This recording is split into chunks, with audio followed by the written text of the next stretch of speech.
Bukod sa IT experts, nangangamba na rin ang mga gumagamit ng social media sa bagong Cybercrime Prevention Act of 2012.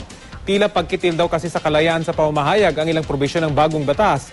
Posible rin daw maabuso ito ng ilang mga makapangyarihan. Balitang hatid ni Joseph Morong.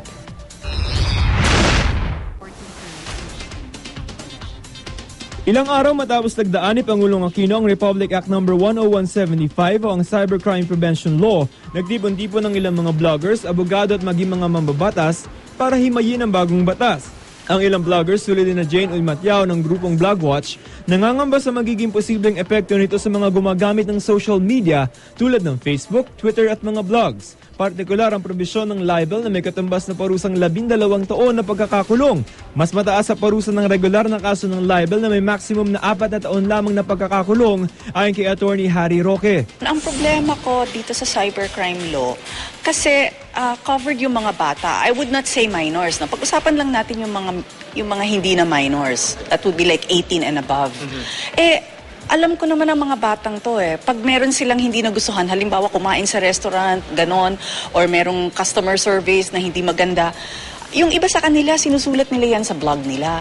So, are they covered by the cybercrime law? Mukha Or they may be making comments about the government. Hindi ko naman sinasabi lahat ng sinasabi nila mali. Maaaring may tama rin, mga constructive criticism.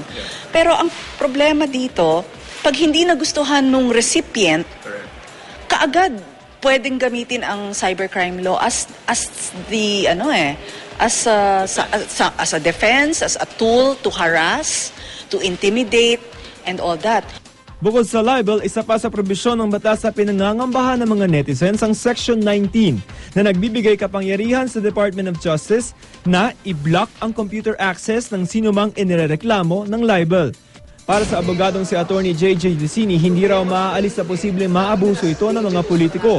But prima facie, the standard is so low that they can say, well, there maybe, for example, if the politician says that this is not just me, it also affects my wife or my children who are not public figures, then yes, it's possible that it could be argued that, well, prima facie, that's libelous, and then they take down that content. Tanong ko tuloy kay Atty. Dicini, dapat na bang maging mas maingat ang mga netizens sa pagpo-post ng kanilang mga status, tweets o blogs? To the extent that the penalties have been increased, certainly the deterrent factor, you have to take that into consideration. You would need to spend money, you would need to be charged, you would need to face the court in order to and face the charges before you can even bring up that defense.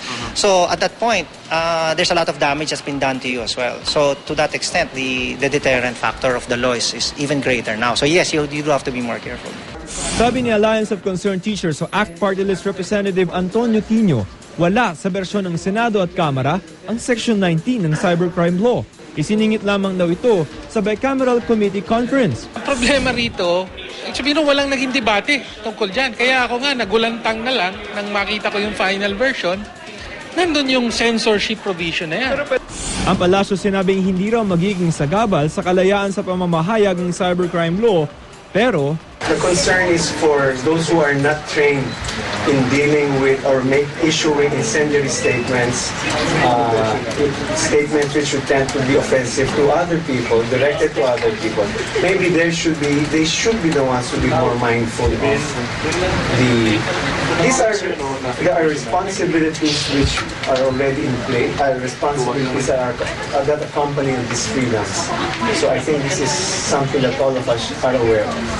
Joseph Morong, GMA News.